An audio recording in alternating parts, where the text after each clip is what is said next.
Buenas tardes, bienvenidos a esta segunda ronda de webinars que estamos elaborando junto con el equipo de Highline. Créanme que el objetivo de hacer este tipo de webinars es para estandarizar criterios de trabajo, ¿verdad? Y obviamente sacar el potencial genético de nuestras aves. Así que ahora nos acompaña parte del equipo de Highline y tenemos el honor también de tener acá a Gustavo Wasserman. Eh, Él es graduado en Ciencias Agrícolas y Magíster en Ciencias Animales de la Universidad Río Grande do Sul, en Brasil. Tiene más de 20 años de experiencia en la industria avícola, liderando áreas de operaciones, desarrollo de negocios, servicios técnicos y gestión comercial. Dentro de sus áreas de especialización están la estrategia comercial, el desarrollo de mercados internacionales, la gestión de operaciones para la industria avícola y actualmente se desempeña como director comercial de Highline International desde el 2021. Así que gracias, Gustavo, por estar acompañándonos. Bien, muchas gracias Claudia por la presentación. Muy buenas tardes a todos. Y primero que nada para agradecer, ¿no?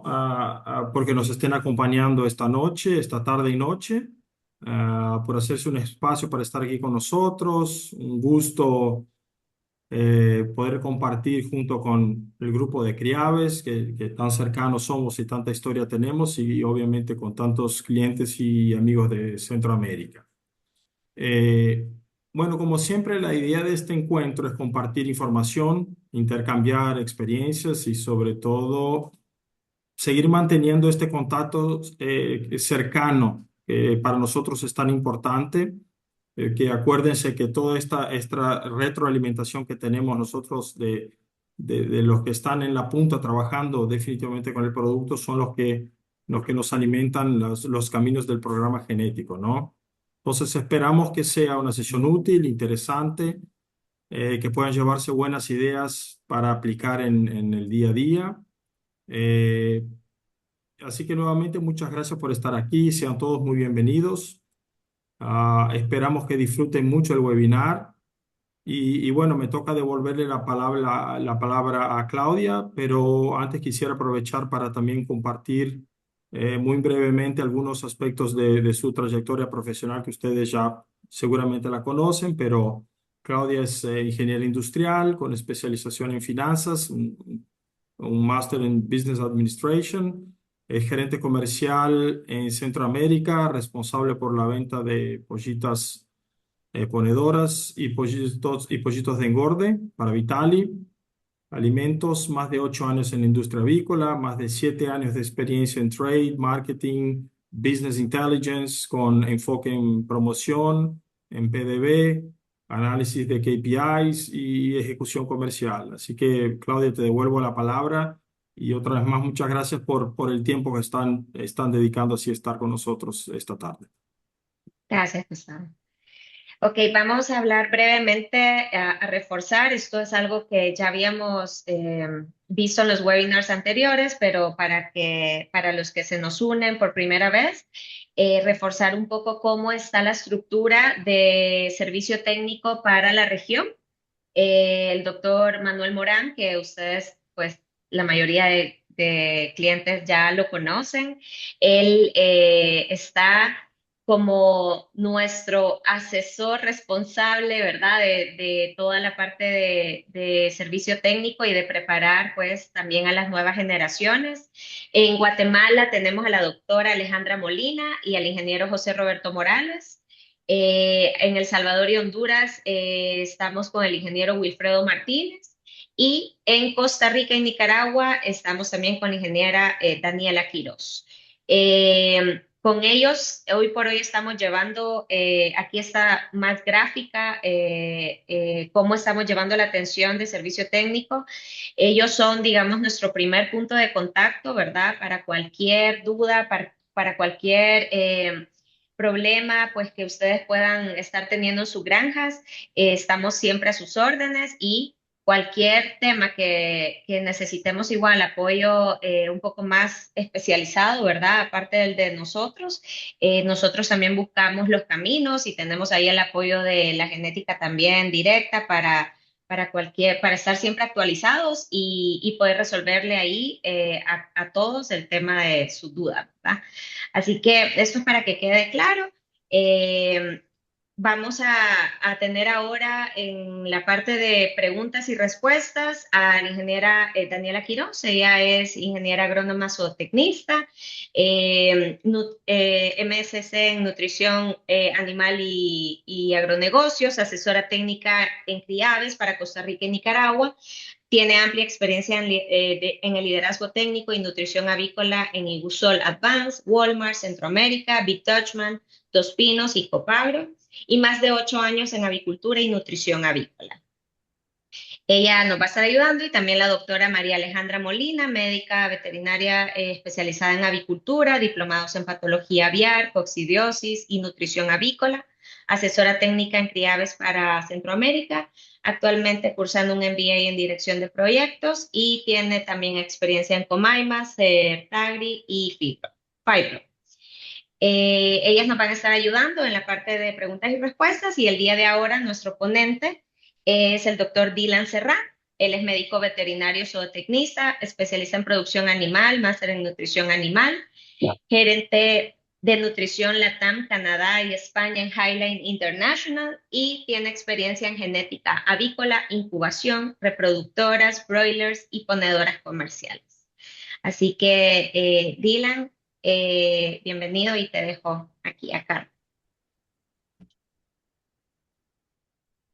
Laura, muchas gracias. Permítanme, va a compartir.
Tampoco lento esto. Tal vez ya están viendo. Ya se ve. Listo. Me escuchan bien, ¿verdad? Sí, te escucha bien. Ok, perfecto. Bueno, hoy vamos a hablar entonces sobre nutrición aplicada para las variedades Brown. En la región contamos con dos, tres variedades y el concepto que vamos a ver en esta tarde aplica como diseño estructural para las diferentes variables. Entonces, esta gráfica es de una presentación global que me gusta traerla siempre a este tipo de charlas porque digamos que nos da una manera introductoria a lo que hoy estamos viendo como genética. Hoy Highline no selecciona aves por bajo consumo. Las aves que se seleccionan para nuestro negocio es de alta eficiencia, pero no es por bajo consumo como comúnmente uno escucha en algunos lugares que se selecciona. En este orden de ideas, y esto porque es importante traerlo a cotación, porque la presión sobre consumos y pesos corporales indiscutiblemente van a marcar un impacto sobre la producción. Entonces, si en este punto, desde este primer slide, estamos hablando sobre una presión que no queremos hacer sobre un ave que nos va a competir ese alimento, entonces el tema es cómo se va a comportar esa ave en producción, ¿verdad? Permítame, yo pongo el puntero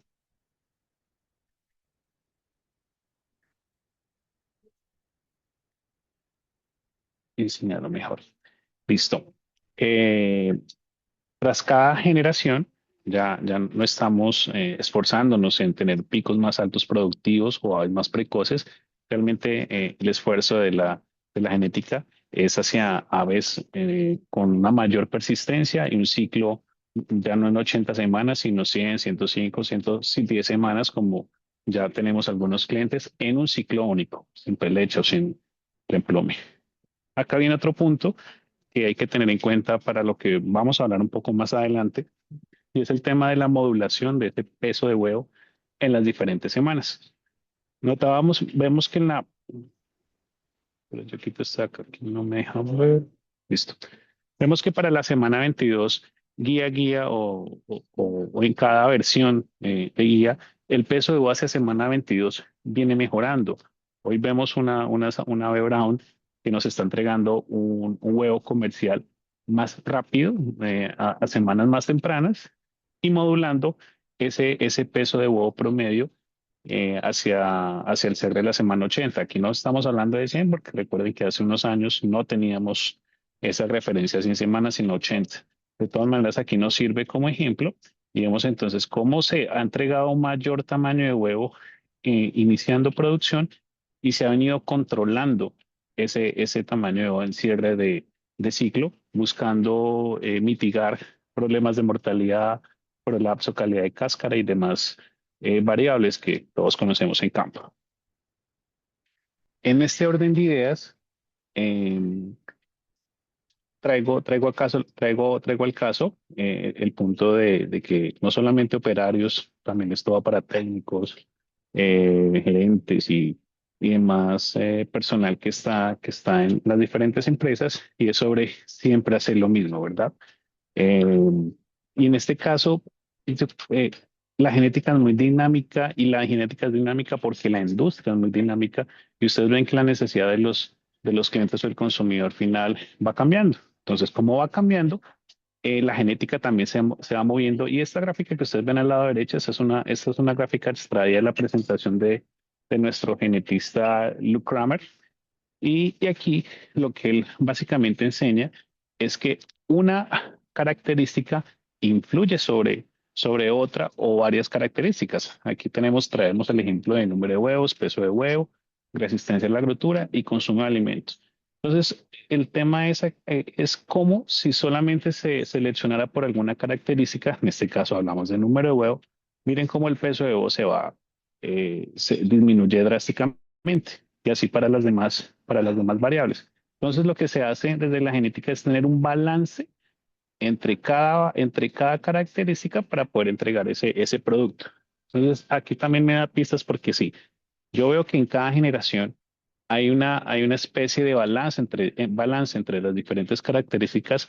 También, entonces, significa que desde el manejo y desde la nutrición tengo que estar atento a cómo se va moviendo la genética para hacer mis propios ajustes. Antes de continuar, también me gusta presentar este concepto sobre nutrición. Siempre se habla sobre qué es la comida, que si hay problema o si hay beneficio, que es por la comida, que es por nutrición, y realmente la nutrición la abordan tres puntos grandes. Entonces, hoy vamos a hablar dos de ellos, pero se los voy a explicar rápidamente en qué consisten estos tres puntos. El primer punto, que siempre hablan, es del formulador o el nutricionista en sí. Y aquí básicamente lo que se hace es que con unos diseños de dieta basados en unos software específicos, basados en una base de datos de materias primas y retroalimentados con análisis de las diferentes plantas, se genera una fórmula específica que es la que aquí muchos de los que trabajan con automezcladores o plantas pues conocen. Entonces, esta formulita sale de todo este proceso. Sin embargo, esa fórmula pues no actúa sola, ¿no? Esta fórmula se la pasa al siguiente punto que es la fabricación y en las plantas o el automezclador, ahí comienza ya el tema de calidad de esas materias primas utilizadas o que se van a implementar con esa fórmula, el tipo de molienda que voy a utilizar para esas fórmulas. Recordemos que para las dietas de ponedoras, si bien hay algunas cromvelizadas, mayoritariamente son en presentación harina. Ahí lo que marca la diferencia es la uniformidad entre esas partículas y el diámetro y el promedio pues, del tamaño de partícula expresado en micras. Eh, Viene otro punto importante sobre la uniformidad en la mezcla. Si peletizo o no peletizo, hoy vemos en ponedoras que ya cada vez es más común utilizar dietas con micropellet o mini pellet o crombelizadas en las primeras semanas de vida del ave, que vamos a hablar un poquito más adelante sobre ese tema. Y efectivamente la dispersión que tiene esos ingredientes con el tipo de mezclado y con el tipo de molienda. Este es otro punto importante. Yo puedo acá tener una fórmula pensada y desarrollada para un consumo, para un consumo de nutrientes X. Sin embargo, esta variable de fabricación impacta fuertemente en sobre si esto aplica o no en campo. Y viene el tercer punto, que es el que vamos a combinar hoy, es que después de tener esta fabricación, pues vamos a tener una presentación X de ese alimento que va a tener una dispersión entre los diferentes tamaños de partícula y eso va a tener un comportamiento sobre segregación, sobre movimiento de partículas entre las líneas, entre las tolvas, entre las canales y por tanto también sobre los consumos. Entonces, como ustedes ven englobar, el tema de nutrición y alimentación es tan complejo como simple. Hoy vamos a interactuar entre este tema de alimentación frente a formulación y vamos a dar un poquito de lado el tema de fabricación en esta presentación. Entonces vemos como base el diseño para Highland Brown. En este caso coloqué alternativo. Entiendo que en la audiencia hay eh, productores que producen, valga la redundancia, en piso y también en jaula. Entonces vamos a hablar un poco de los dos temas porque me parece importante mencionarlos, ya que hemos visto sobre la práctica, sobre el análisis de dieta, sobre el análisis de consumo y resultados de campo, algunos errores basados en mezclar el perfil de ambos sistemas. Entonces, este sería un perfil básico. Para hablar un resumen sobre Levante, no podemos hablar de producción, no podemos hablar sobre mejores resultados sin tocar la fase de cría y recría. Y acá hemos venido hablando en los últimos webinars y en las diferentes charlas que hemos tenido en toda la región sobre cuidar esas ganancias de peso exageradas o por encima de la guía a partir de la semana 10 y la semana 11. Eso tiene un efecto sobre la acumulación de grasa abdominal, que a su vez la grasa abdominal no solamente se ubica ahí en esa cavidad celómica, sino también puede llegar a generar un papel endocrino y sobre y a su vez sobre el comportamiento de las aves, ¿no? Vemos entonces que si dividimos esto, para hacer un breve resumen, dividimos esta fase de cría en tres aspectos. Es importante hacerlo. Vemos entonces esta primera fase, las primeras 5 semanas que son de alta relevancia. Y si quisiéramos conocer el paraíso de las gallinas, el paraíso de las aves, cuáles son los mejores resultados, cuál es ese cielo en términos de productividad, indiscutiblemente no hay cielo sin buenos parámetros o buenos datos en las primeras 5 semanas. Puedo tener datos interesantes después de las 6, después de las 12, pero nada de eso se puede construir si aquí no enfoco mis esfuerzos de manejo, básicamente. Vemos entonces que hacia el segundo corte, que es entre las 5 y la 11, y también hay unas diferencias que hay que tener en cuenta. Aquí yo puedo estar por encima. Bueno, antes de continuar, estos valores que ustedes ven acá en esta línea azul, este es el valor promedio entre esos valores máximos y los valores mínimos que ustedes encuentran en las guías de manejo. Ustedes ven que aparecen dos y hay como un rango. Este de acá es el promedio. Recomendación para esta región, para lo que estamos acá reunidos, es básense siempre en los valores promedio. Cuando hablamos, porque me ha pasado que hablamos con algunos clientes, algunos productores, y cuando hablan de que están por encima de la guía, se refieren a encima del valor máximo. Y no, realmente debemos hablar es por encima y qué tanto por encima, pero ese valor promedio. Lo mismo cuando hablamos por debajo de la guía. No es por debajo de ese valor mínimo que aparece en la guía, sino de estos valores promedio. Esto para que hablemos en el mismo idioma. Entonces, bueno, en este tramo entre las 5 y la 11, ¿qué pasa si hacemos aves muy grandes. Eso está, digamos que de manera clásica se ha tenido el concepto de hacer aves muy grandes aquí en esta etapa. Va a tener una talla grande y eso va a significar tamaños de huevo más grandes en producción. Sí, tiene relación. Sin embargo, desde el principio venimos hablando, o les estoy hablando, que hoy la genética me está entregando tamaños de huevo más grandes. Es decir, yo puedo hacer menos presión desde el levante, desde mi diseño corporal, para impactar sobre esta variable. ¿Qué, qué punto negativo también puede generar aquí aves muy grandes? Me refiero más 8 más 10 más 11% sobre el promedio de la guía. Como son aves muy grandes, son aves que me van a demandar más nutrientes en producción, más consumos en producción, sin generar un huevo más, solamente por temas de mantenimiento. Entonces aquí también hay un tema económico importante de cómo diseñar mi ave desde el levante o desde estas fases. ¿Qué pasa entonces si hago una ave muy pequeña, no?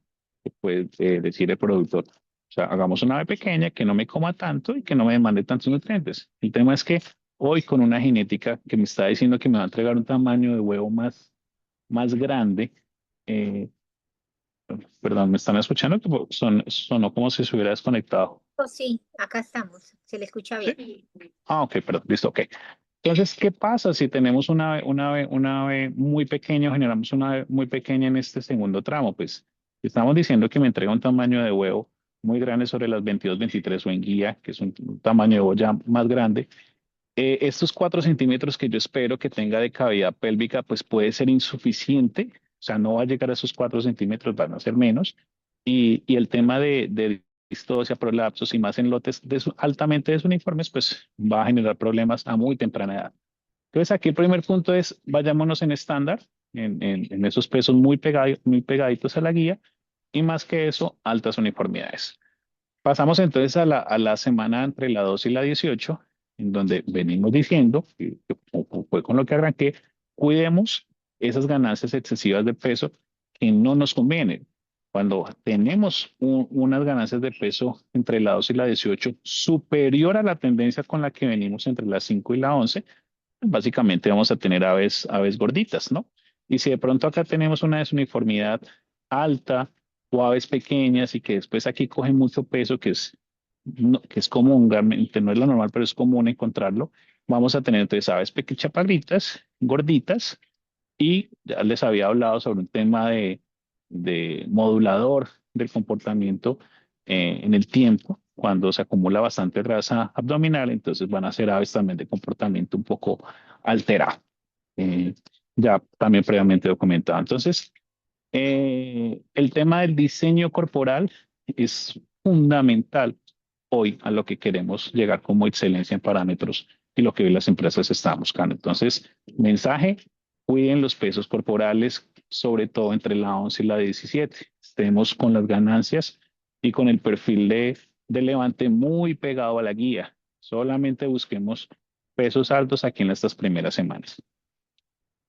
Bueno, en este punto, este es un trabajo de Liski Vanek del año anterior, en el cual ratifica, corrobora lo que acabé de mencionar. Esta es una tabla de correlación. Aquí en la parte derecha ven ustedes el valor de probabilidad, que entre más bajito, pinta más oscuro, es decir, que la confiabilidad es más alta. Y aquí los valores, entre mayor o más cercano a uno, pues tiene un nivel de correlación más alto. Y nótese que la relación entre las semanas que las expresamos aquí en el eje X frente al peso de huevo expresado en el Y, donde mayor correlación hay es la semana 5 con cada uno de los pesos de voz a las diferentes semanas. Entonces, si yo estoy buscando mejores parámetros, producción, tamaño de huevo, viabilidad, centrémonos específicamente acá en las 5 primeras semanas. Ahora bien, ¿qué uno encuentra en las diferentes zonas? Que sí, efectivamente se están esforzando en las primeras 5 semanas. Sin embargo, acá hay 2 puntos que hay que sacar, que hay que poner sobre la mesa. El primero es no solo el peso, sino es la uniformidad.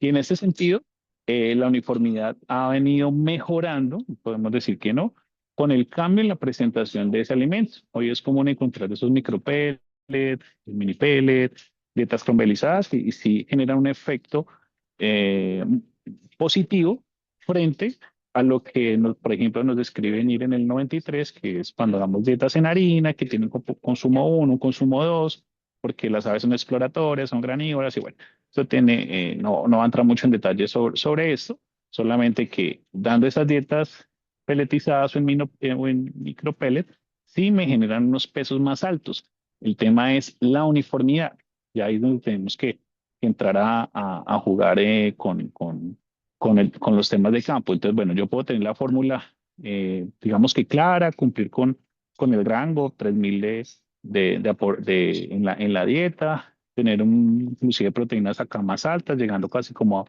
apoyo de engorde, una relación adecuada, pero sin el consumo y sin la uniformidad en la presentación de ese consumo, pues voy a tener problemas serios en mi rendimiento. ¿A qué voy con eso? Este es un ejemplo de un peso de semana 5, más o menos, semana 6, semana 5, con una uniformidad del 73. Aquí claramente con ese peso y esa uniformidad en un rango de dispersión, pues me va a dar 3 subpoblaciones, ¿verdad? Con esas uniformidades que no son las mejores. Entonces voy a tener acá 3 subpoblaciones entre livianas, medianas y pesadas. Y mire lo que nos dice Muir en el 22 y lo que corrobora Soana en el 24. Aves que se separan entre bajo, mediano y alto peso conservan diferencias significativas hasta la semana 70. Pues si hasta la semana 70, pues ya es toda la vida. Ahí no vamos a modificar cambios de tendencias después de las 70. Entonces, el tema acá es el llamado a tener uniformidades muy altas desde muy temprano. Esa es la apuesta que tenemos como manejo integral entre las personas de campo, nutrición, operarios, colaboradores, etcétera. Pero hay un tema acá importante. Veníamos hablando sobre la presentación micropellet que ayuda a esas ganancias de peso iniciales. Sin embargo, eso no me garantiza que la uniformidad en los pesos y entre la población sea la más alta. Entonces aquí me pareció interesante un estudio de Pauls que hace un mes, creo que salió, mes y medio, bueno, no pasa mucho. Eso es de pollo de engorde, pero aplica para el concepto de peletización y de consumo en las aves en esas primeras semanas. Ellos lo que hicieron fue hacer unas mediciones en diferentes puntos del galpón, que lo llamaron el frente, el medio y atrás, en una línea de comedero. Lo podemos tener en piso en varias explotaciones, inclusive también esto aplica para los cabritos dependiendo del tipo de jaulas que utilicemos. Y lo interesante es comparar esa presentación micropellet o crombolizado que se supone me va a generar menos segregación que las de harina, también tiene un efecto interesante por la segregación también que se da. Entonces, vean acá esta primera respuesta entre los diferentes puntos del galpón y la presentación de ese porcentaje de pellets y cómo se diferencia entre los diferentes puntos de este galpón. Entonces aquí ya me está diciendo que sí, efectivamente hay una segregación. Aquí entonces la invitación es corroboremos que ese producto que nos llega de ciertas plantas, qué durabilidad, qué dureza tiene, qué integridad tiene esa conformación de esas partículas y cómo se distribuye a lo largo de ese galpón. Vemos entonces, continuando con el estudio, y vemos que hay una relación entre el porcentaje de grasa con la presentación de finos en esas muestras. Y vemos que a medida que aumenta la proporción de finos, también hay un aumento en el aporte de grasa para esas partículas. Entonces aquí ya podemos ver que dependiendo de dónde me ubique, asimismo va a tener una cantidad nutricional X. Vemos entonces que en ese estudio también generaron, estos son pesos de pollo, insisto, pero pues lo traigo como similitud para lo que vemos en las primeras semanas en ponedoras. Y noten que lo que ellos notaban al día 37 hay unas diferencias marcadas en peso corporal. ¿Por qué? Porque pues esta segregación, miren acá en este cuadro resumen, si hablamos de términos de aminoácidos como tal, miren las diferencias que se observan al frente, atrás, en el medio, y estas diferencias en ciertos aminoácidos para para ciertos nutrientes, para ciertas fracciones químicas, desde luego que van a generar diferencias en el rendimiento o en la conversión de ese peso entre las aves. Entonces, aquí cuál es la invitación, no solamente es tener una dieta de mini pellets o crombelizada, sino evaluarla, revisar que efectivamente sí tiene las características propias de un alimento integral que no se degrade rápido, que los pinos no estén muy altos, que la diferente presentación en los diferentes puntos de galpón se mantenga o por lo menos no sean tan distintas, cosa que no genere efectos en los pesos tan marcados, o que sus diferencias no sean tan marcadas. Aquí vemos entonces, ay, espera que yo no alcanzo a ver la pantallita acá arriba por la barra de tareas. Aquí yo lo intento mover.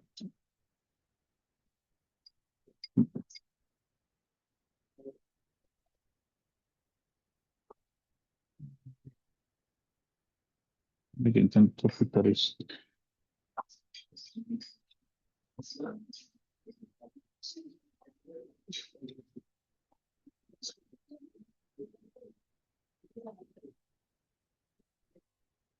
Listo, ahora sí. Ya, entonces aquí en este comparativo ya entramos a revisar qué diferencias puede encontrar frente a dietas o perfiles convencionales frente a sistemas alternativos. Y lo traigo porque nos hemos topado ya varios casos en la región utilizando perfiles distintos o que no son aplicables para el sistema en el cual se están diseñando. Entonces, ¿cómo así? Entonces, esto se ha sacado de la guía de manejo. En la guía aparecen unas recomendaciones de diseño corporal y de consumos. Ahí esto, ¿por qué no cambia? Ahora sí, perdón. Y vemos entonces que hay algunas diferencias que quiero traer sobre el sistema productivo en el cual estoy diseñando.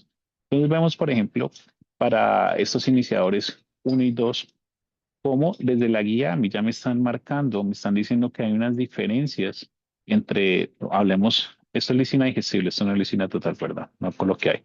Sobre lisina digestible para esas primeras fases, y mira que así se mantiene entre las siguientes fases en todo el periodo de esa agrecría. Hay diferencias para sistema alternativo frente a sistema convencional, y desde luego que la relación de los otros aminoácidos esenciales en torno a la lisina digestible también me pueden marcar una diferencia notable y que genere impacto sobre el rendimiento de campo. Entonces, si desde el principio de la presentación venimos hablando sobre ajustes o ser más precisos en el diseño corporal, significa entonces que el llamado a tener en cuenta estas variables es cada vez mayor para que los pesos corporales respondan a lo que yo estoy intentando formular o lo que estoy intentando dar a través de la formulación y de la alimentación. Vamos ahora a un ejemplo un poquito más práctico. Esto fue un comparativo que hicimos en algún momento entre en clientes, sobre todo que tienen ambos tipos de sistema y, y tal vez no se fijan bien en el momento de, de ajustar la fórmula hacia la alimentación. Entonces vemos en la parte de arriba, en estas filas de arriba, este es el sistema alternativo, acá sistema convencional, y aquí hacemos un ejemplo que es muy clásico, que se hace capo, que es promediar.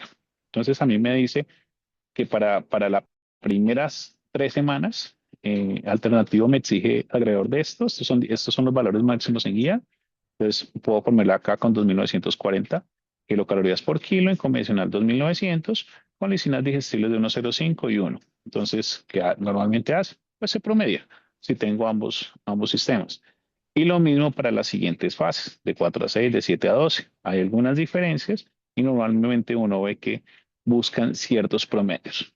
Bien, entonces no son dietas específicas por sistema, sino promedios que intente estar entre una y otra. Lo mismo pasa para la alimentación. Entonces, si son aves en sistema alternativo en piso frente a las de jaula, pues también hay unas diferencias en consumos. Vuelve y juega el tema de si yo me voy por promedios de consumo, entonces, ¿qué va a pasar realmente? O sea, ¿a cuál beneficio y a cuál castigo? Y entonces empezamos a ver diferencias que pueden tener un impacto sobre los rendimientos de campo. Entonces, si yo me voy por los promedios, más allá de tener fórmulas específicas, voy a empezar a tener diferencias desde las primeras semanas en torno al consumo nutricional. Entonces, vemos que en estas primeras 3 semanas, yo ya acá tengo una diferencia de 13 mil, bueno, esto es expresado en miligramos, perdón. Alrededor de una diferencia entre 13 miligramos de lisina digestible para estas aves, más o menos casi 3 kilocalorías promedio para estas aves en estas primeras semanas. Tal vez energía no es muy alto, pero ya empezamos a ver diferencias aquí en estos puntos.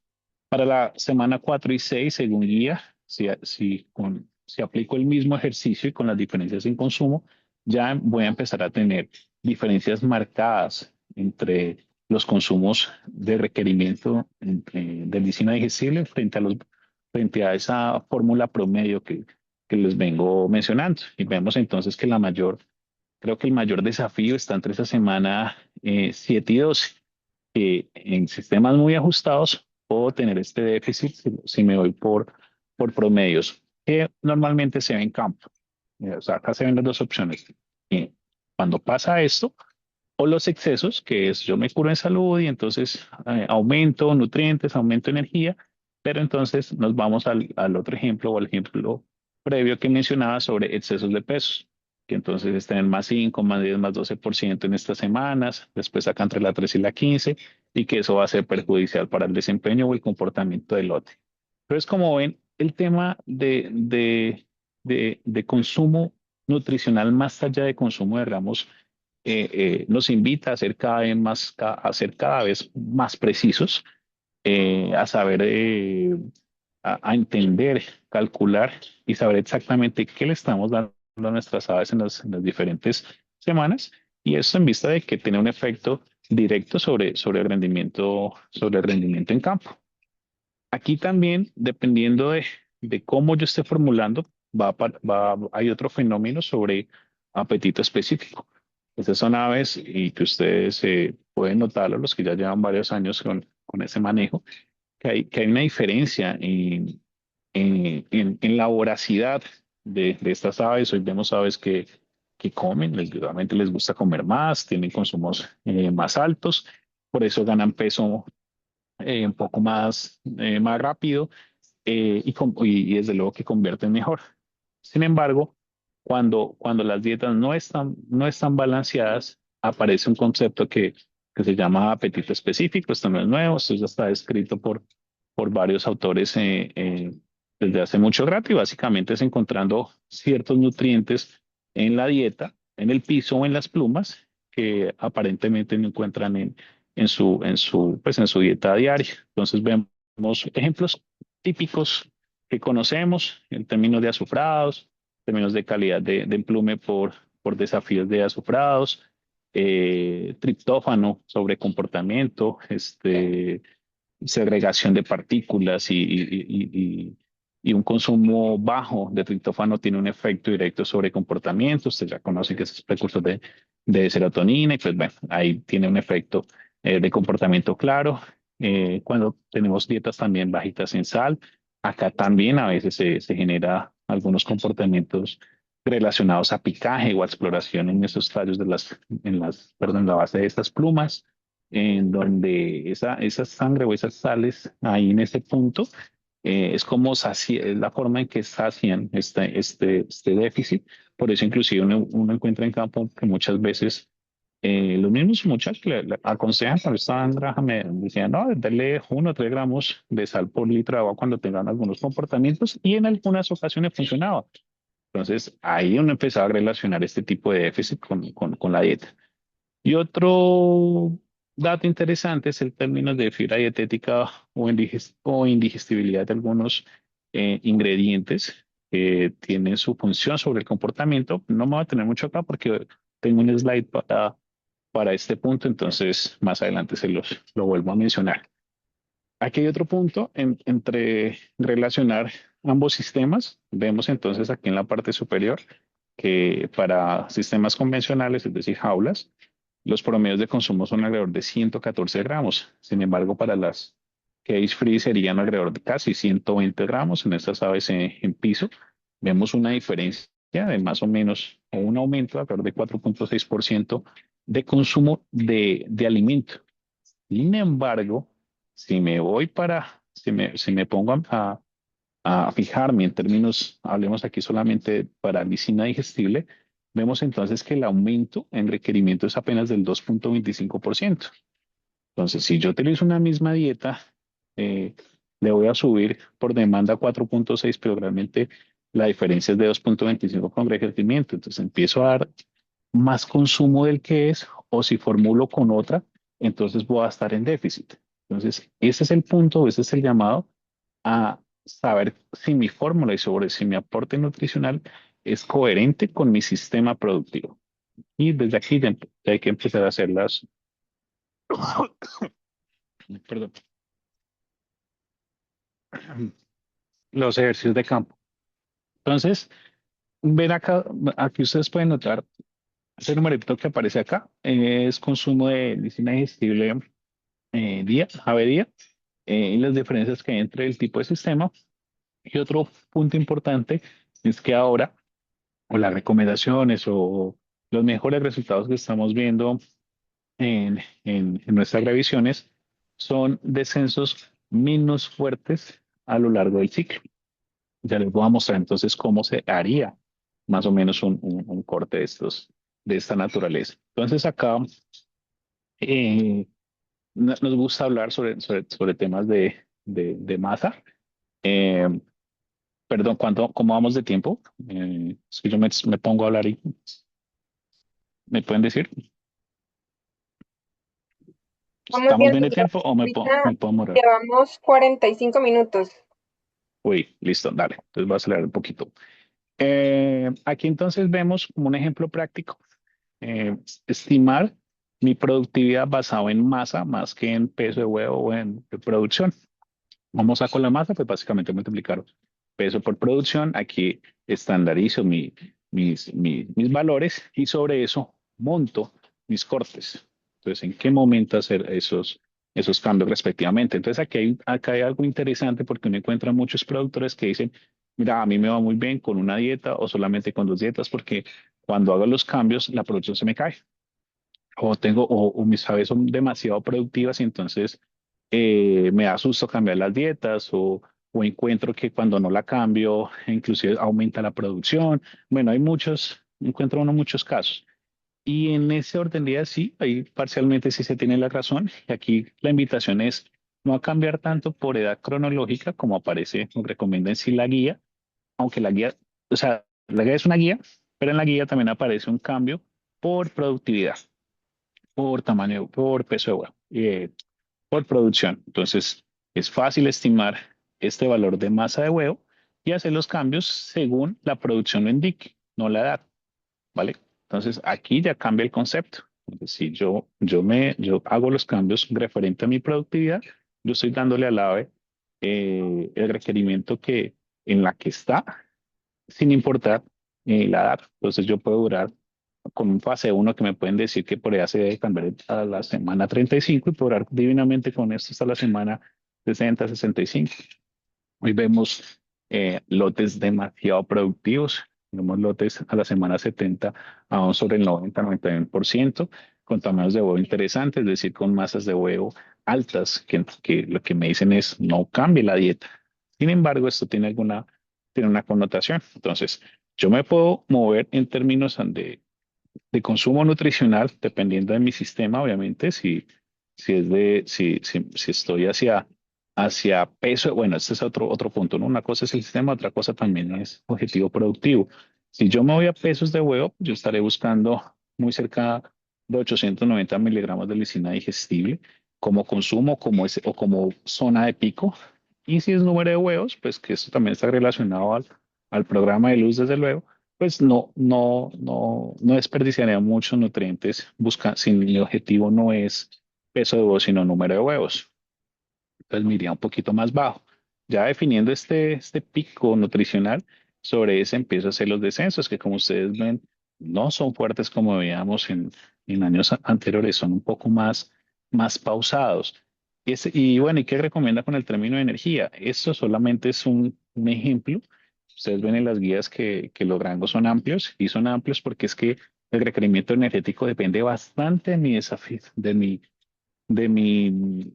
sistema productivo, de temperatura, de cierre de reto, densidad. O sea, hay muchas variables que intervienen en mi demanda energética que hacen muy difícil que uno aquí se lance, digamos que a dar una recomendación más precisa.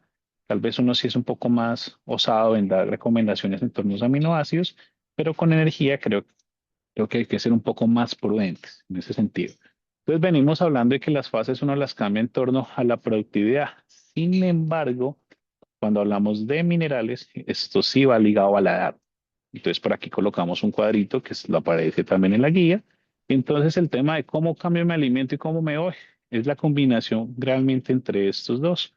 Entonces si yo tengo altas productividades, altos números de masa de huevo, pues yo evito cambiar en base a energía, proteína, aminoácidos en este tema, pero sí me movería un poco a las relaciones entre calcio y fósforo para cuidar esa salud ósea y proteger obviamente la integridad de la cáscara, sobre todo en los remates de ciclo, que vemos ahí bastantes desafíos en ese sentido por no cuidar este tipo de relaciones de la que estamos hablando. Bueno, esto pasémoslo rápidamente. Esto básicamente es para mencionar que en términos de azufrados, pues no requerimos cantidades altas en producción, más de 750 miligramos de azufrados a día no es necesario para conseguir tamaños de huevo. Ya la genética nos está aportando una cantidad interesante. Si lo vemos por relación, una relación de por encima de 0.85, 0.86 es más que suficiente en torno a lisina digestible. Vemos otro nutriente que se habla mucho sobre términos de tamaño de huevo, es ácido linoleico, pero con el ácido linoleico ya manejamos dietas entre 1,8 y 2, con muy buenos tamaños de huevo. Antes presionado bastante este nutriente a 2,4 o 5, inclusive por encima, para presionar, para darle un poco más de tamaño de huevo. Sin embargo, vemos que después de cierta cantidad de ingrediente, tiene antes un efecto negativo. Aquí hablaba sobre términos de fibra. En fibra, normalmente hablábamos sobre fibra cruda, sin embargo, hoy recomendamos tener una variable, tener otro nutriente fijo que es FDN. ¿Por qué? Porque pues mire que fibra cruda me encapsula solamente parte de la celulosa, algo de mi celulosa y también una parte de lignina, pero fibra en detergente neutro sí me engloba celulosa, lignina y un poco más de mi celulosa. Aún así quedamos cortos. Yo sé que alguien va a decir, no, pero le hace falta revisar otros polisacáridos. Sí, es cierto, pero digamos que es lo que tenemos a mano para poder formular. Entonces, estos valores de FDN con los que hoy estamos sugiriendo. El concepto de fibra pues tiene muchas bondades, pues no voy a entrar en detalle sobre eso, pero hoy en día es una de las recomendaciones básicas para modular comportamiento, absorción y obviamente rendimiento en campo. Este es un estudio también hace poco, esto fue si este año, en marzo, no, fue publicado en julio, perdón, mírenlo acá. Básicamente, ¿cuál fue el comparativo que me llamó la atención? Ellos combinaron inclusiones estándar y altas de proteína y de fibra y utilizaron las recomendaciones de fase 1 y fase 2, es decir, dos tipos de alimento en producción. El ingrediente que utilizaron entonces el nutriente que fijaron en el programa fue proteína cruda y fibra insoluble. Entonces ustedes ven acá que lo que aparece como estándar, si es el caso de proteína sería 15,5 y alta 17, y si es fibra es 10,7 y alta sería 12,7. Entonces, para resumir el cuento, en esta gráfica de la derecha vemos qué diferencia hay en comportamientos agresivos cuando diferencias entre alta fibra, dietas de alta fibra, mire que es más reducido esa presencia de un comportamiento agresivo frente al estándar de inclusiones de esa fibra. Inclusive en lo que aparece como severo, mire que las dietas altas en fibra ya no registran, casi que fue nula su registro, mientras que las estándar sí presentaban algo de comportamiento un poco más agresivo de esas aves. Este pet block y pet stone es básicamente artefactos o algo que se está haciendo en Europa sobre distractores en ese galpón, que bueno, no vamos a hablar acá, pero también hay un efecto entre la cantidad de fibra digamos, sobre el comportamiento. Aquí aparece un poco más grande el tema de alta fibra, pero es, digamos que sobre ese bloque, sobre picada sobre ese bloque que no afecta para nada el lote. Es decir, eso es positivo. Y no podía faltar en la presentación, que esto es algo interesante, siempre me gusta también mencionarlo, es el tema de la distribución energética de esas dietas en torno a desafíos, sobre todo para los productores en piso, en donde el tema de las cortinas o no, todavía no ve que muchas diferencias en algunos conceptos y aquí lo que quiero mostrar básicamente es cómo se comportan la distribución energética frente a ambientes termoneutrales o sobre desafíos, no sé, sobre ese cuerpo, sobre ese mantenimiento. eh, Zonas o áreas termoneutrales, pues va a haber un gasto del 55,6 para esa variable de peso corporal, pero si hay desafíos, mira que ese gasto baja y baja porque es que acá hay una demanda en cómo hacerle frente a ese gasto energético para mantener esa temperatura. Y lo mismo me pasa con términos de masa de huevo. Se va esa energía a hacerle frente a la temperatura en vista de que tenemos un desafío de temperatura.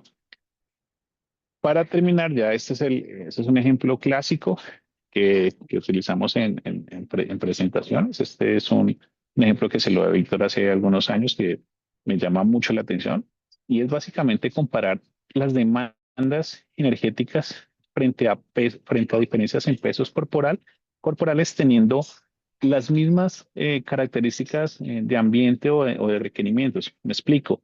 Con ganancias similares de 100 gramos, mírela acá, con producción de 92% en ambos ejemplos, con peso de 60 gramos, ahí están, con temperaturas de 27, están en ambos, y con un score de cobertura o de plumaje de 1, solamente por tener diferencia alrededor de 150 gramos entre un lote y otro, hay una diferencia. Acá inclusive se colocan las dos estirpes, y cómo hay una diferencia en el consumo de alimento, porque hay una diferencia en la demanda energética que tiene ese alimento. Entonces, la conclusión es que aves de alta producción, 150 gramos de diferencia en ese peso corporal me refiere más alimento, en este caso serían 5 gramos, en un lote de 100.000 aves, con un precio de tonelada de $445, pues ahí al año puede haber una diferencia de $80.000 que, que nos vamos a gastar sin producir un solo huevo más, solamente por diseño corporal. Y aquí no se ha metido el riesgo de mortalidad más altas, comportamiento, prolapsos y demás problemas que podemos tener en campo por tener aves muy grandes pues desde el principio. Bueno, yo creo que con esto dimos un brochazo interesante a lo que hoy estamos viendo en la región. Muchas gracias. Muchas gracias a usted, doctor, por su presentación. Les recuerdo que está abierto la cajita de preguntas y respuestas para que hagan sus consultas. Ahorita tenemos las primeras por acá. Doctor Don William Gutiérrez nos hace 3 preguntitas. La primera sería, ¿a qué se debe la decoloración de la cáscara en aves luego de las 50 semanas? ¿Esto perjudica el precio de venta? ¿Cómo se puede corregir? Bueno, hay un tema que siempre que hablamos de cáscara es si en el inicio productivo, esas primeras semanas, estaba conforme con el producto y luego se empieza a decolorar. Antes que ver nutrición, yo vería un tema sanitario. Hemos tenido muchos casos sobre eso. Yo revisaría, no soy patólogo, no soy de sanidad, pero es lo que veo en campo. Y antes que entraron a intervenir, realmente hay temas de micoplasma, bronquitis, Newcastle, bueno, otros agentes que intervienen en la decoloración de esa cáscara, inclusive antes de tener problemas nutricionales, a menos de que la cantidad de huevos roto o, o bueno, desaprovechable a esa semana sea muy alta, que la calidad, más que el color, la calidad sea un problema, ahí sí, tal vez uno entraría a intervenir. De resto, yo primero que todo eh, le pararía bolas a cómo se están moviendo mis anticuerpos en estas enfermedades que acabo de anotar. Ahí he visto muchos desafíos que no son nutricionales, sino temas sanitarios. ¿Ok? La siguiente sería cómo modificar el tamaño de huevo sin perjudicar el porcentaje de postura. ¿Qué ocurre si solamente cambio la dosis de L-metionina en la dieta? A ver, entiendo que, o sea, según la pregunta es que quiere aumentar el tamaño de huevo utilizando metionina suplementaria me imagino que en granja y dejar la dieta quieta. Es lo que interpreto o no. Sí, de hecho, la pregunta inicial es cómo modificar el tamaño de huevo sin perjudicar el porcentaje de postura y qué ocurre si solamente se cambia a nivel de aminoácidos la dosis de L-metionina en la dieta. Es que cuando se habla de modificar el tamaño de huevo, puede ser hacia arriba o puede ser hacia abajo. Pues si ya me habla sobre suplementar con D-metionina, pues me imagino que es buscando un poco mejor de tamaño. La respuesta es sí. Yo he hecho inclusive ese ensayo en mis días de campo. Sí funciona, si hay un efecto, pero eso tiene dos puntos. Hoy, sobre el ave que hoy tenemos, sobre todo después de las 45 o 50 semanas, puedo tener tamaños inadecuados, especialmente en aves pequeñas, en lotes desuniformes, y lo segundo es que el costo no le da. Entonces, porque tengo un diseño de dieta que le estoy dando con los consumos que le estoy dando y por eso estoy suplementando con un aminoácido todo el tiempo para que sea efectivo, para que funcione. Entonces, al final el costo es difícil sostenerlo. El tema de diluir esa metionina en el agua, incluso hay gente que calienta eso primero, eso es diario, o sea, eso no es de vez en cuando. Entonces, tiene unos desafíos de manejo fuertes de los cuales yo le recomendaría mejor diseñe esa ave, si es que no tiene los tamaños un poco más grande, estimule con luz a aves más pesadas cuando abra, y el perfil de aminoácidos al principio, entonces, si utilice los en el máximo, es decir, 890, 900 miligramos de lisina digestible a día, y sobre eso va a tener, para un Heinlein Brown es más que suficiente, ¿verdad? Hoy que nos reclamen a Heinlein Brown por tamaños de huevo, sí, hay reclamo, pero para que baje el tamaño, no para que suba. Entonces, digamos que es lo opuesto. Entonces, si hoy yo no tengo esos tamaños de guía o por encima de la guía, yo revisaría fuertemente mi levante y inclusive mi diseño de dieta. Ok, muy bien, gracias. Y recomendaciones para el control del prolapso, picaje y qué ocurre al inicio de producción de huevo. Mira, el primer punto, y eso lo hemos visto mucho, es controlar la ganancia de peso entre la 12 y la 18. Ese tiene un impacto, tiene una relación muy fuerte. Mi ganancia de peso en la 12 y la 18 sobre presentaciones de mortalidad muy temprano. Ese es uno. Entonces, recomendación que aparecía en la presentación. Mi peso corporal o mi ganancia de peso de la 12 y la 18 tiene que ser igual o muy similar a mi ganancia entre la 6 y la 12. Si yo tengo ganancias de pesos bajas entre la 6 y la 12, mi, mi diferencia frente al estándar entre la 12 y la 18 tiene que ser aquí similar a la 6 y la 12. No puede ser que yo recupere peso de la 12 y la 18 porque voy a cometer un error grave, porque voy a generar aves pequeñas y gorditas, que fue lo del ejemplo. Ya si yo tengo aves muy grandes entre la 6 y la 12, digamos que tengo un poco más de libertad de poder ganar más peso con la observación de que te va a generar más consumo de nutrientes. Otro punto que aparece mucho por mortalidades es que se presiona arrancando producción con dietas y no tanto con consumo, sino más bien con dietas muy, muy perfiladas. Eso era una práctica que hacíamos unos años atrás, incluyéndome, y era presionar con una dieta prepico, con una dieta de, no sé, 5 semanas, 6 semanas tal vez, con baja energía y proteína de aminoácidos full. Funcionaba, ayudaba. El tema era que eso por mucho tiempo me genera tamaños de huevo muy grandes, a veces engrasadas, y prolapsos a la 26, 27, 28 y altos. No es poquito. Y después uno controlar a través de la dieta tamaños de huevo después de la 30 días es berracamente difícil. Se puede, pero puede sacrificar también números de huevo. Entonces, consejo, fíjese mucho en su remate de levante e inicio de producción. Ahí está la clave para controlar esas mortalidades. Gracias, doctor. Jerry Muñoz nos pregunta cuál sería el porcentaje de sobrepeso máximo aceptable y en caso contrario, cuál sería la diferencia de peso negativa aceptable, digamos. Insisto, el tema, yo cómo lo haría. Lo haría, dividiría en tres ese levante, esa fase de cría. En las primeras 5 semanas yo me iría más del promedio, ¿no?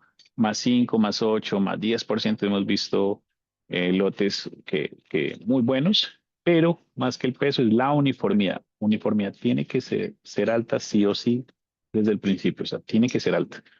A partir de la semana 6 yo buscaría entrar a peso guía, inclusive pues, no me daría miedo estar levemente por debajo, o sea, 1 o 2% por debajo, pero mantener esa tendencia hasta finalizar el levante de la 18. O sea, si yo tengo un aumento de peso frente a la guía superior entre la 2 y la 18, como frente a lo que venía entre la 6 y la 2, ahí ya estoy entrando, o sea, ahí ya voy mal.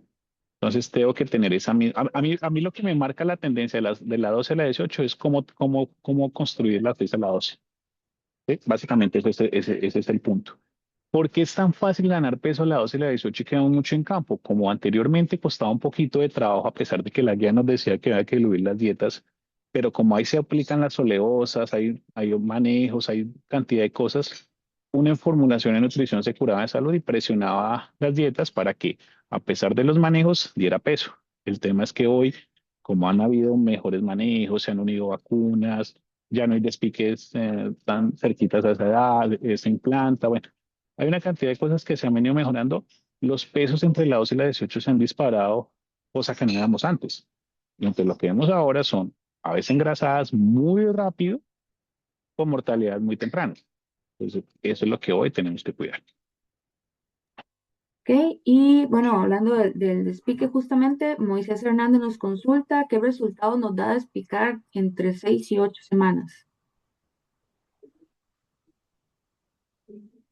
Pues digamos que a mí me gusta mucho el tema del TIR, realmente explicar en planta, me parece que deberíamos todos meternos en ese cuento. Si no se puede, pienso que la semana 5 o 6 es como la indicada. ¿Por qué? Porque pues ya termina ese desarrollo que hablábamos de las primeras 5 semanas y arrancamos donde el ave es más bondadosa en términos de ganancia y de eficiencia de peso, que es entre las 6 y la 11.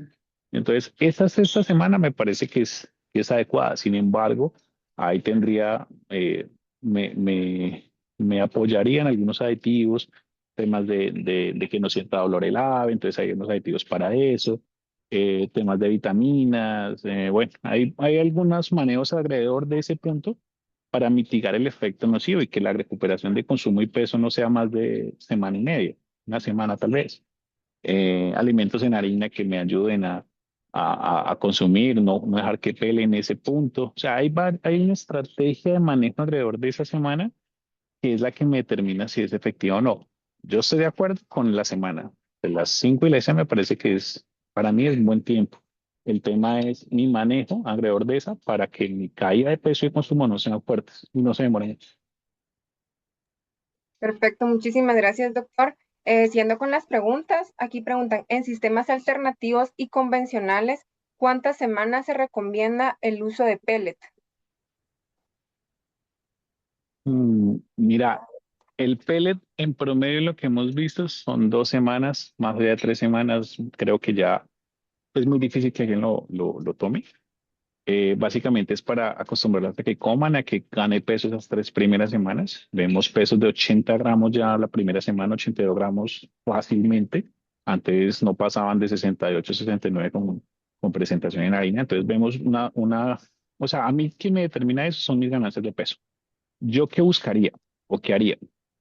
Conservaría, si yo puedo segregar la población o dividirla, no sé si la palabra sea grading, pero sí separarla por tamaño, si me lo permite desde muy temprano, yo utilizaría ese micropellet o ese crumble para los rangos inferiores de peso, cosa que pueda alcanzar y emparejar el lote antes de la 5.ª semana.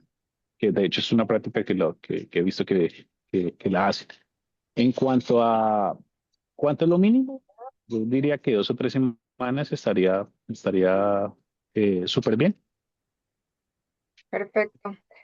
Otra sería, ¿cuál es el posible escenario de mis gallinas si solo utilizo dos raciones en el ciclo productivo? Por ejemplo, fase de prepico y fase pospico. Mira, esa pregunta es interesante porque si no se remite a la literatura, no realmente le aconsejan es sí dividirla y la mayor parte o la proporción grande es hacia la tarde, cosa que soporte, que sobre todo tenga minerales para soportar el tema de formación. Pero hay 2 cosas que hay que tener en cuenta. El primero son los tiempos de consumo. Si mis tiempos de consumo dividiendo la razón son muy rápidos, son muy pocos, muy cortos, yo voy a generar un problema mayor en el lote que solamente dando una sola ración, porque las primeras que van a comer son las aves dominantes. Entonces termina la primera ración y cuando estén en la segunda ración, sobre la 1 o 2 de la tarde, adivinen cuál va a comer primero. Otra vez las aves grandes. Entonces la desuniformidad va a ser mayor, o sea, es peor el tema. Pues lo primero que yo ajustaría sería que mis tiempos de consumo dividiendo la ración sean razonables, más de 3 horas, de 4 horas, cosa que todas las aves puedan consumir en tiempos razonables y no sea tan rápido. Sobre eso yo sí dividiría la ración. 40-60 sería interesante, conservando el calcio hacia la tarde. Ahora, el otro punto es, ¿yo suplemento calcio en la granja o no suplemento? Porque hoy tenemos los 2 casos. Antes era muy común tener calcio suplementado en granjas. Hoy vemos que muchos clientes tienen contemplado entre su dieta el calcio. Ahí la evaluación que hay que hacer es si mis granulometrías entre los carbonatos de calcio, mis fuentes de calcio, cumplen con las solubilidades que estoy buscando, es decir, que mi dinámica del calcio hacia la mañana y hacia la noche cumplan con lo que yo tengo en la dieta, o eso está desajustado, porque también hay problemas de calidad de cáscara al final del ciclo por este tema de no hacer bien el cálculo sobre esa dinámica de calcio. Entonces, bueno, eso es otra discusión, pero hay que tenerla en cuenta. Gracias. ¿Existe alguna relación entre aminoácidos digestibles y energía metabolizable como nutriente? Sí, sí, no estamos hablando de cosas distintas. O sea, aminoácidos digestibles en per se son nutrientes y energía en sí. Hay algunos que lo hablan como nutriente, pero si nos ponemos finos, realmente es una fracción química, es una estimación que se da sobre algunos valores individuales de ingredientes. Entonces, si uno quiere ser más fino, puedo hablar de una como fracción química y la otra sobre nutrientes. Pero creo que eso ya es hablar muy, muy fino, me parece a mí. Y Perfecto. no entra a lo que estamos hablando. Ok. Un par de preguntas más, doctor. Preguntan cuáles serían los rangos de masa de huevo que recomendaría para cambios de fase. Lo que hablamos en la guía, ahí en la presentación, ahí apareció lo que hablaba era masa de huevo. Entonces, más que solamente peso de huevo, yo no lo haría como peso de huevo, como por lo menos como lo hacíamos en las reproductoras, que era basado en peso de huevo en reproductora pesada, y entonces con el peso de huevo uno cambiaba, no. Aquí lo que hacemos, o el mensaje, es si uno quiere ser muy fino, es saque su masa de huevo, que su masa de huevo lo sacas multiplicando su peso de huevo por su producción, y cuando eso se mueva, cuando eso se cambie y se ajuste a lo que dice ahí la guía, cambie la fase, sin importar la edad. Entonces, en ese orden de ideas, tú puedes durar como fase 1 perfectamente más de 60 semanas, 50 semanas de vida, más de las 60 semanas, porque tu productividad es muy alta y esa productividad alta en masa de huevo te la puede dar o el peso o la producción. Igual, demanda nutrientes. Entonces, por eso a mí me parece más asertivo hacer esto basado en masa que solamente en peso. Perfecto. ¿La relación calcio-fósforo se debe seguir tal cual lo recomienda la guía Sí. o va a depender de el tipo de galería que nosotros tenemos? No, yo en eso sí soy muy pegado a la guía, en eso sí pienso que uno sí debería conservar esa relación. Si tenemos clientes que tienen una relación más alta, hacen una diferencia en esa relación, pero no es más corta, sino es más alta, con unos desafíos de aportes de fosfatos o de fósforo bajo. pero antes de llegar allá, tienen que tener otras variables muy controladas para poder hacer eso. Pero bueno, responder la pregunta es si pegado a la guía y según la que aparece en la guía. Y el otro punto, aparte de la relación calcio-fósforo, es la relación entre calcio grueso y calcio fino, que es bien importante, insisto, para mi aporte de calcio hacia las horas de la noche. Perfecto. ¿Y existe alguna actividad que podamos realizar en aves alrededor de 48 semanas que tienen pesos variables de 2 a 2,4 kilogramos que se pueda uniformizar el peso a esta edad? Digamos que ahí el tema, no digamos que el lote está jugado, pero sí es muy difícil. Yo lo que haría en un lote así, 2.400 es ave muy pesada para una hora, muy, muy pesada. Yo lo que intentaría es a través de un aditivo en la dieta, no sé si insoluble en la granja, sí sería cuidar mi salud hepática. Entonces buscaría tener una mejor salud hepática a esa edad, buscando no tanto que pierda peso por bajo consumo, sino que mi aditivo me ayude a mejorar la salud del hepatocito y a movilizar esa grasa que tiene acumulada. Entonces hay varias formas de hacerlo, hay movilizadores de grasa, puedes aumentar colina, hay hepatomoduladores, o sea, hay varias cosas que se pueden hacer alrededor de eso, pero como estrategia global del lote.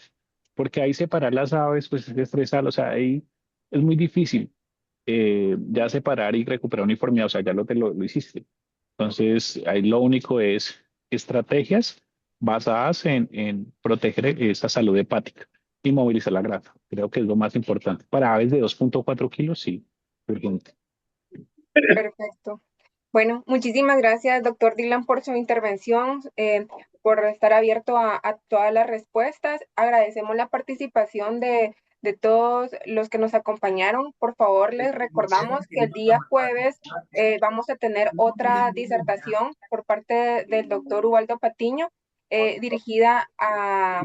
Agradecimiento por la participación, pero no mandaron Ok, el chat. creo que aquí se nos abrieron los micrófonos, pero agradecemos a todos. Disculpen si hay alguna pregunta que se nos fue, pero por tiempo no podemos contestar todas. Nos vamos a estar comunicando para poderles dar una respuesta más privada. Entonces, pasen una feliz tarde. Muchísimas gracias por la participación. Bueno, muchas gracias. Buena tarde. Hasta luego, buenas tardes a todos. Excelente seminario, gracias.